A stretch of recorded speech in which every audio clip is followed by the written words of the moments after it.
До начала фестиваля считанные минуты, струны настроены. Ансамбль «Забавушка» из Нижнекамска на сцене более 15 лет, но на фестивале впервые. Привезли забытый обряд – именины у рябины. Много обрядов разнообразных, но вот с рябиной мы никогда не видели таких праздников, и мы решили в этом году просто привезти и показать людям, что еще такие бывают.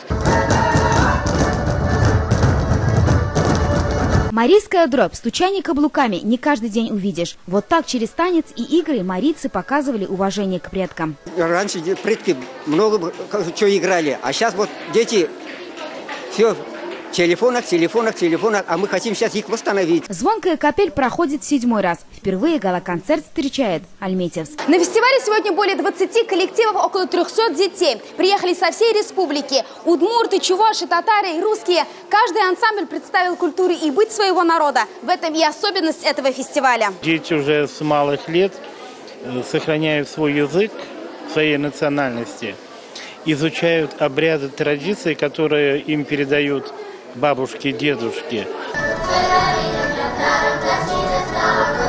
На сцене все обряды народов республики. Аулак-ый, обряд завивания березки, медовый спас и любимый чувашами уяв. Звонкая капель больше, чем фестиваль. Это и новые знакомства, и история, и современность, и культура народов. Звонкая и яркая.